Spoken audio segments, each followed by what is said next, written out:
So it's been a bit over 3 years since I've unboxed a brand new ARRMA vehicle here on the channel. And what better way to finish off a 3-year hiatus than with this Big Rock Crew Cab 6S BLX. This is a truck that as soon as it was announced, I was immediately drawn to it and I just had to have it.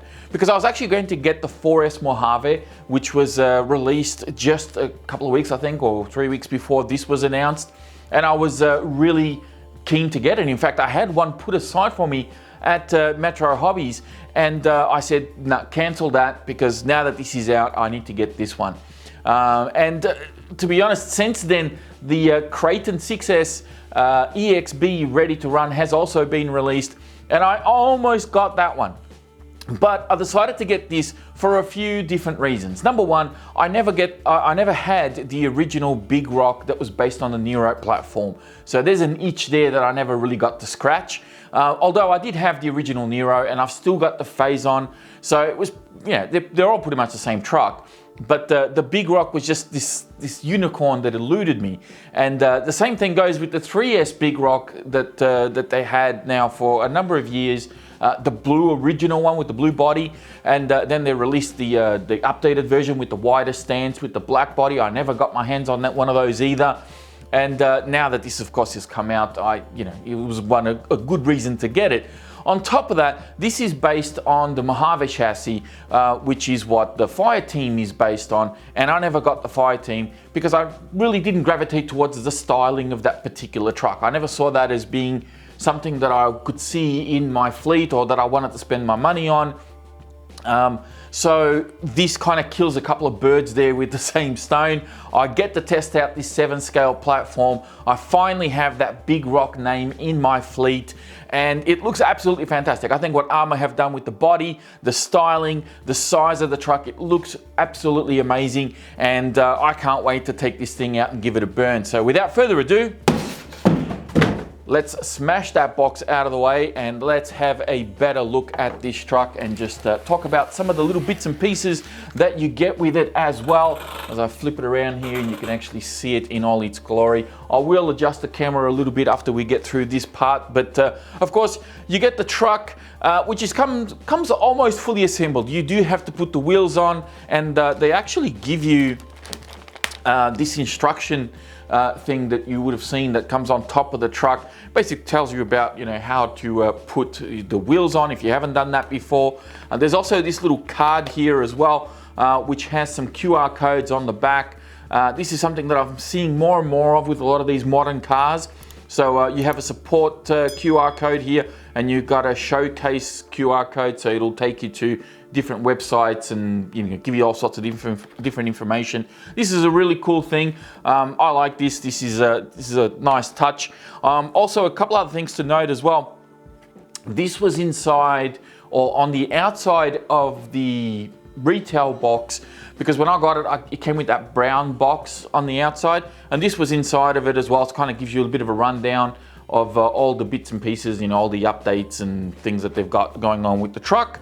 Of course, you get the radio there, which we'll talk about in a little bit, and you get a bag of goodies. Now, before we get into all of that, I do want to point something out that I thought was really cool that they did. This is a very minor thing, but I only found this out after I cut the zip ties, and that the zip ties are actually reusable. So this was the one that was actually wrapped around the radio, and you can see that it's got a little tab there. You can just pull on that and the zip tie will come apart.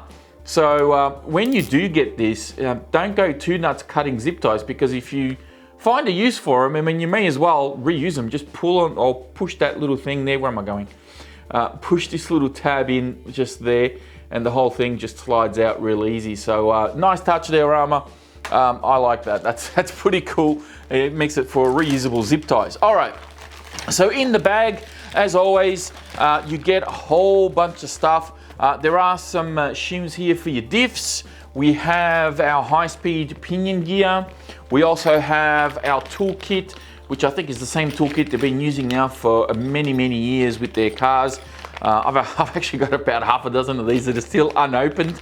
The cross wrenches and everything are actually really good and very handy. Just be mindful with the Allen keys, they're not the highest quality, and some of these screws will have Loctite on them and stuff. So if you're going to use these Allen keys, probably going to need to heat up some of the screws, or just skip these altogether, because you'll either end up stripping the tool or stripping the screws. So just be mindful of that. It's good that they're including, but use caution, right? Because they're not the highest quality. You've also got some additional shock pistons for you to do some tuning on your suspension, if that's something you want to play around with. We have ARRMA branded AA batteries for your radio. This is new. This is something that I've never received with any of the ARRMA cars from when I used to do reviews for ARRMA back in the day. So nice touch. I like that. That's cool.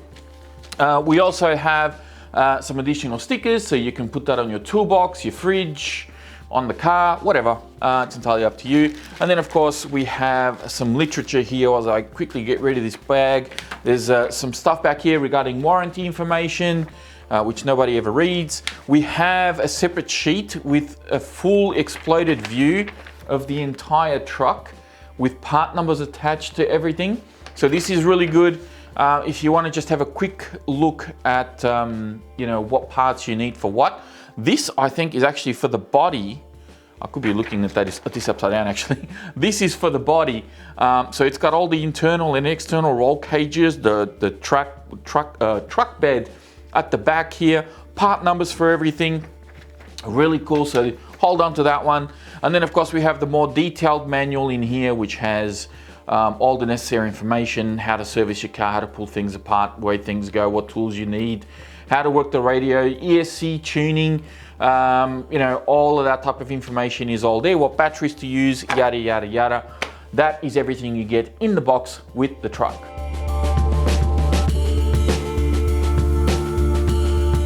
Now the radio that you get with this truck is the Spectrum SLT3 handset.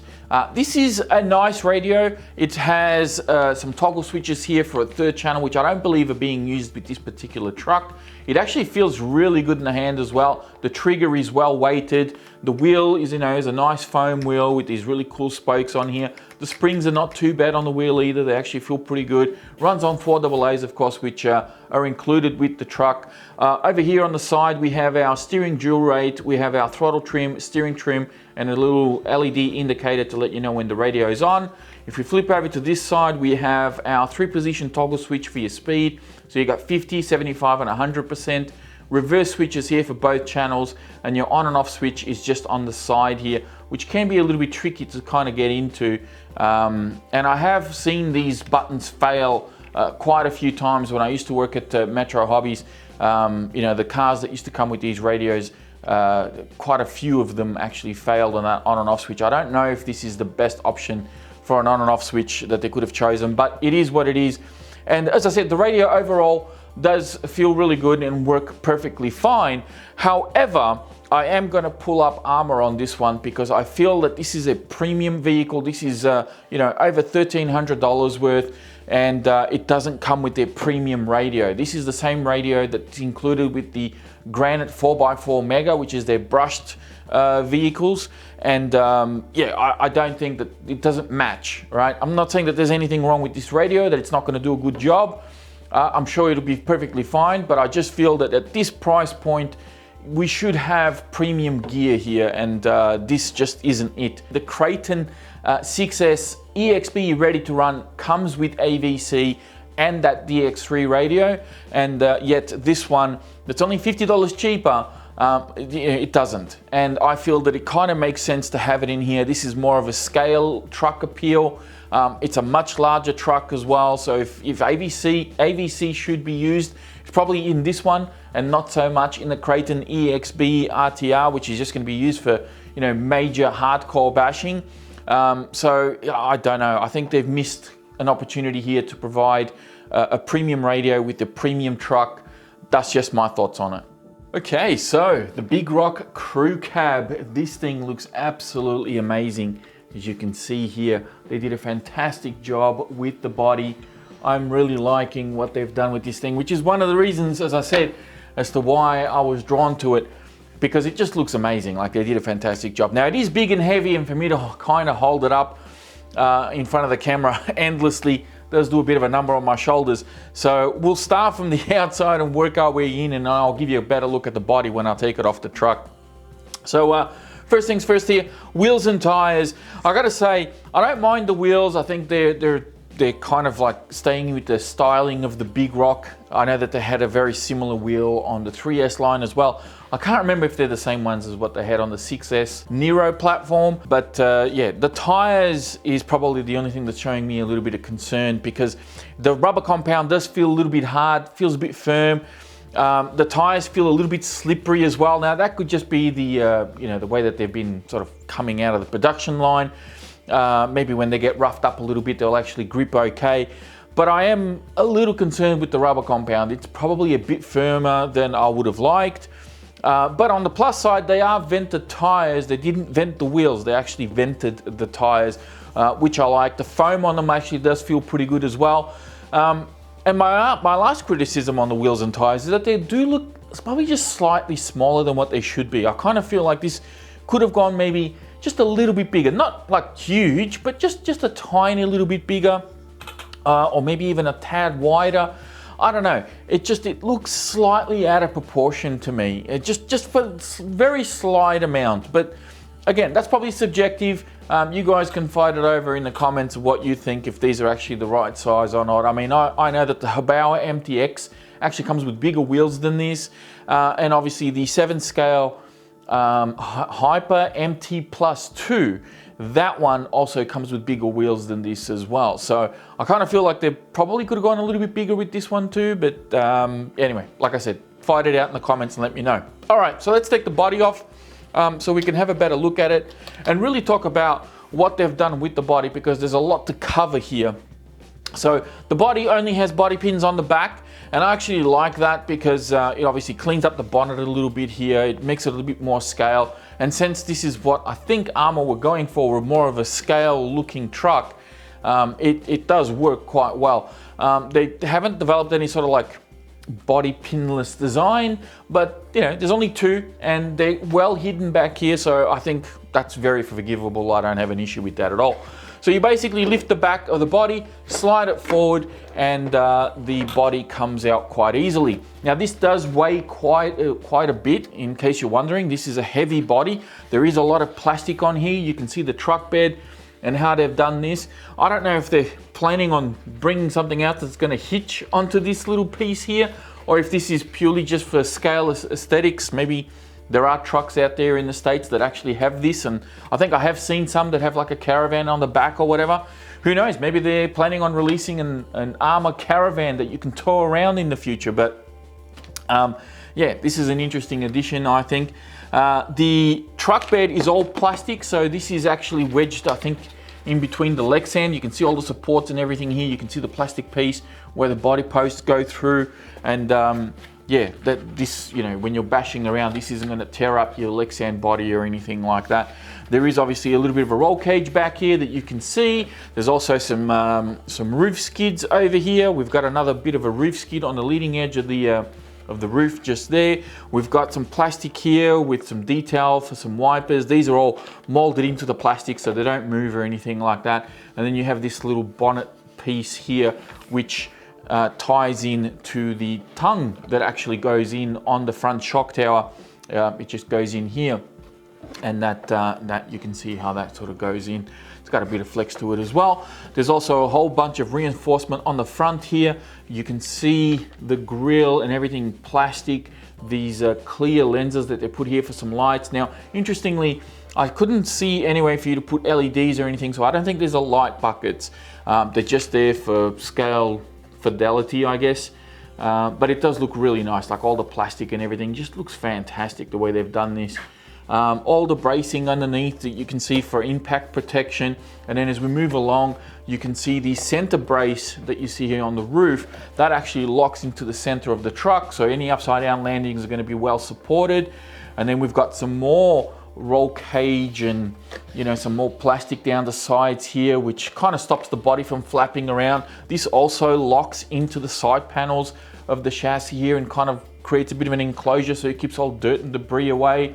And then you can see some more bracing on the back here as we move into the back section of the truck. There's also a little bit of clear plastic that goes along the back here, which looks really cool. But again, there's nowhere for you to put LEDs or anything like that. And I don't know if that's a missed opportunity there. I think there's going to be some people that would have wanted maybe to put some LED lights on this. And no doubt somebody somewhere will eventually modify it and make it work. But the body detail on this thing is just next level. The mirrors do fold back, so you can just bend these back if you don't want them sort of sticking out. They are bolted in underneath, and I'll see if I can show it to you, if I can get my camera angle right. So you can see that's where the mirror is tied in as I'm wiggling it around. There's a little bit of foam. I don't know which way is the best angle for this, but there's a little bit of foam tucked in behind.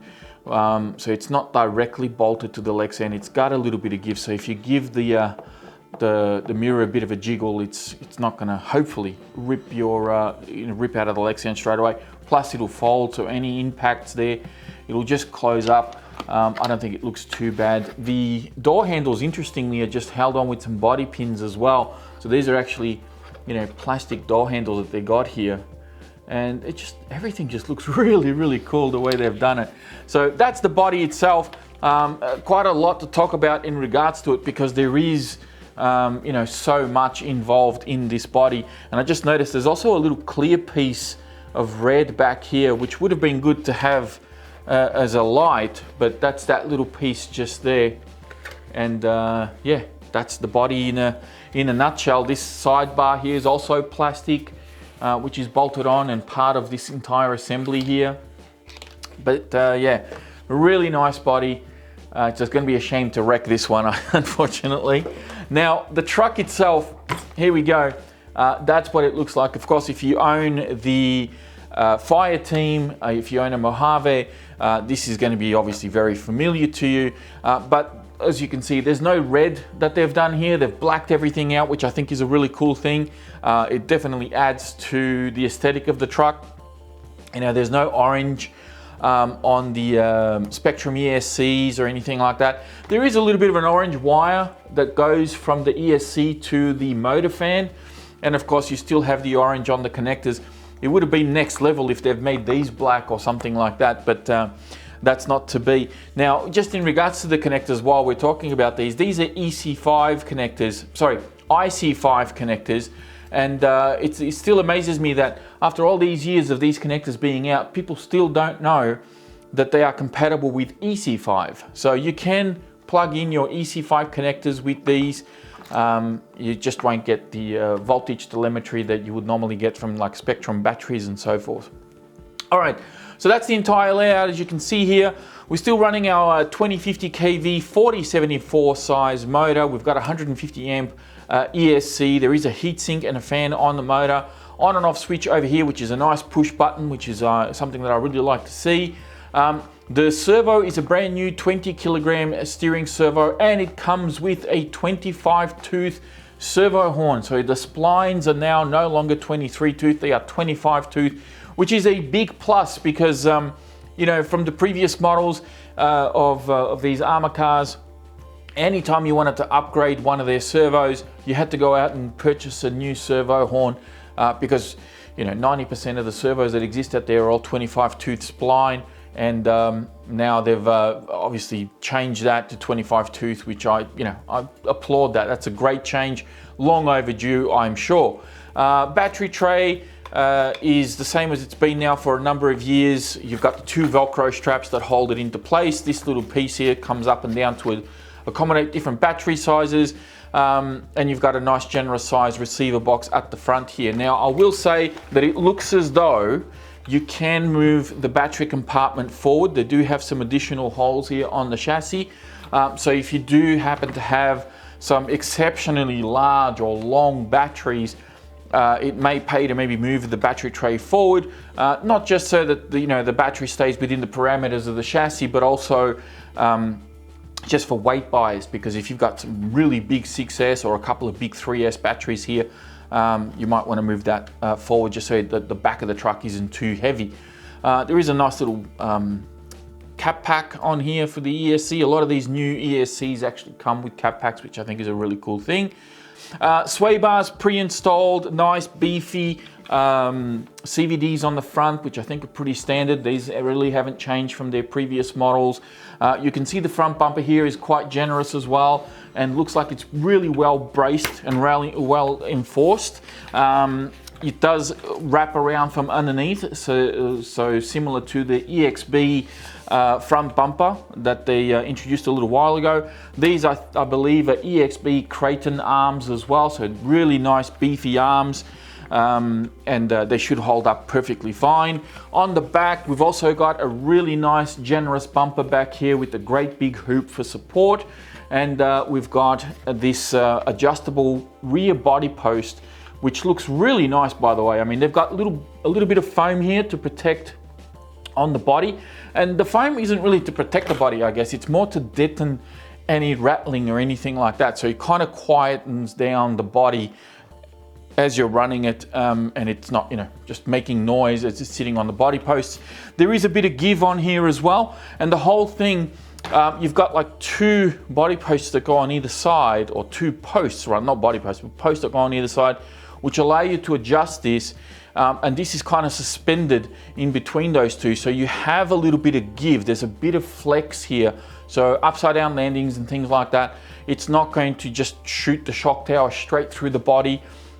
It's actually going to have a little bit of suspension there, and it's going to be a bit forgiving.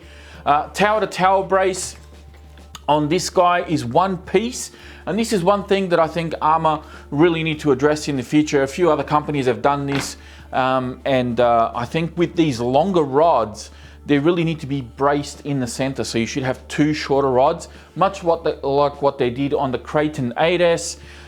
They should do it here on this truck. You can probably get away with it on the 6S line because the chassis are shorter, but even then, I still think it's way stronger and much better to have two shorter rods kind of meeting in the middle. And I'll explain why, because very easily, I don't know if you can see this, but I can actually flex this rod quite easily just by, with my thumb here, right? I'm no Superman, but I can flex this rod quite easily. So if it's flexing this way, it'll flex upwards, it'll flex downwards as well.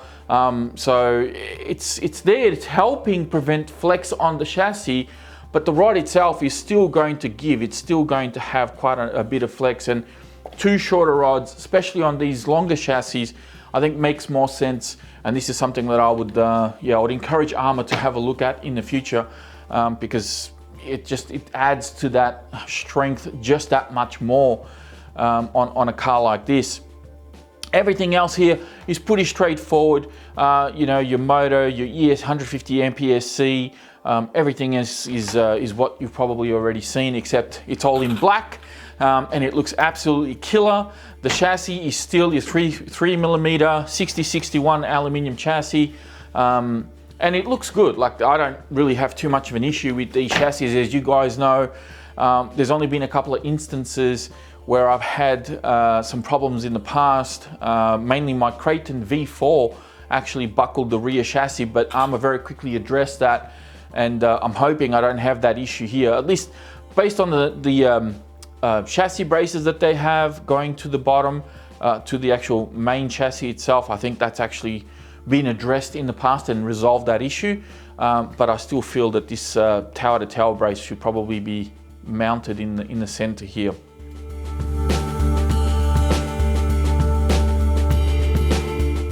So it should come as no surprise that the first thing on my wish list here is going to be the radio. Now, there's nothing wrong with the SLT3 radio that comes with a lot of these ARRMA vehicles. I'm sure the radio as it stands, it works perfectly fine. But I do feel that I've been shortchanged a little bit when it comes to paying the money that you pay for a truck like this, given the size, scale, caliber of truck that it is, and obviously the speed that it's capable of doing, which is 65 plus miles an hour. This should have come with AVC and a DX3 radio as standard. So something that I think ARRMA probably misstepped here a little bit. The Creighton EXB RTR 6S comes with AVC and a DX3 radio, and it costs about the same as this. So why can't this one come with the same radio? I don't understand why they would have included this one, especially when this is the same radio that you get with the Granite 4x4 brushed. So that's something that I think they need to look at in the future. Now, the next thing on my wish list here is something that I don't think a lot of people would have thought about, and that is including a wheelie bar on this truck. Now, this truck, although it's quite long and big and heavy, it is capable of popping wheelies. I have seen running footage of this, and it is very much capable of doing it. And I feel that they should have perhaps put a wheelie bar back here. Now, there is a counter argument with this, at least one that I can think of. Maybe there's others. But one of the counter arguments is, of course, that putting a big, thing back here with two wheels or whatever could have taken away from the scale fidelity of the truck. And I totally understand that. I get it. But at the same time, maybe it could have been something that would have come in a spare parts bag, and the end user could bolt it on as an option part that we could put on if we wanted to, run this thing like you would a normal basher. Because yeah, there are going to be some people out there that are probably not going to run this truck as hard as some of the other trucks because of the scale looks and detail of it. But for me personally, I would have liked to have seen at least an optional wheelie bar being included that we can maybe bolt on, because the rear bumper, although it looks fantastic and it's got all these little scale details on here, as soon as this sort of scrapes on the ground doing a wheelie, especially on a hard surface like the road or a car park, that's just going to get ripped apart and there's not going to be anything there. So I would have liked to have seen something there to add a bit of protection to that rear bumper. Now, the next thing on my wish list is something that I feel a little bit strongly about, and again, I encourage you to have a bit of a chat in the comments and let me know if I'm on the right track here or not. But it's in regards to the motor that's been included with these particular ARRMA vehicles, and I'll need to take the body off here real quick to kind of show you exactly what I'm talking about. So the motor is the 2050 kV 4074 brushless motor, which is something that has been used in these ARRMA cars for a number of years.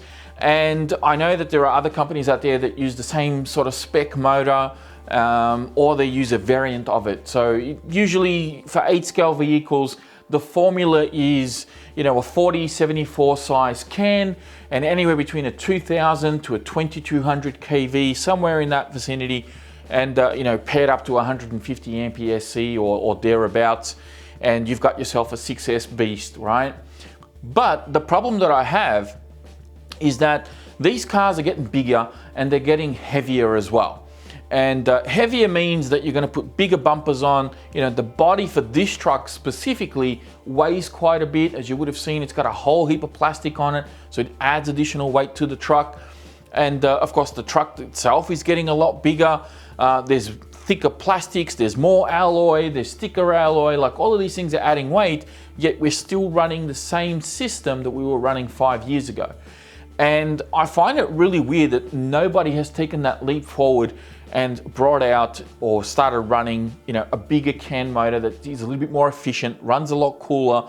Because yeah, we can put heat sinks like they've done here and put fans and all that sort of thing to keep our motors cool. But I just find that that's like putting a band-aid on a broken bone. You're not really fixing the issue. You're just hiding the symptom. Again, I'm not putting the crosshairs solely on ARRMA. I think that this spreads across. It's an industry standard, it's an industry issue. A lot of companies out there are doing this. Habao is guilty of it. Most recently, Tim Corelli is guilty of it. And I'm sure that there's going to be other brands out there that I'm missing that are guilty of it. But as these cars get bigger and heavier and they get more components to make them stronger and all this sort of thing, there has to be a line in the sand somewhere of what these systems can handle. Because I experienced thermal cutouts just running the Mojave V1 that I got years ago. I know that some people experience thermal cutouts as well on their infraction V1s. So there is an issue out there, but putting fans on these motors and everything, I don't think that's solving the issue entirely. So I'm going to leave it there. I'm not going to, bang on about it too much, but I do feel that there is a threshold that somebody needs to cross over. That's just my feelings on the matter. But by all means, if you guys think I'm wrong, let me know in the comments. Yeah, we'll go from there. Now, there's 2 more things on my wish list here, and we'll burn through these real quick. The first one is tires. Again, I do feel these tires are probably slightly undersized, and the rubber compound feels a little bit firm, so maybe an improvement on these or a change would be nice to see. And last but not least are LED light buckets. I can't see a way to put LEDs on this truck. I'm not a big LED guy, but I know a lot of you guys out there are. Maybe you run your cars mostly at night because you don't have a lot of time during the day, or especially in winter time where the days are a lot shorter, you get home from work, you want to run your cars and you got to put LEDs on them. If a truck comes with LEDs included, I'll use them, I'll plug them in, but I don't necessarily go out of my way to put LEDs on my RCs. However, thinking on the behalf of the general population and all the diverse type of customer that exists out there, I think it would be nice, since ARRMA went through all this trouble of putting these clear plastics on the body, why they wouldn't include some kind of light buckets so that you could install LEDs at a later date. So that's, I think, a missed opportunity there and something that they definitely could do in the future.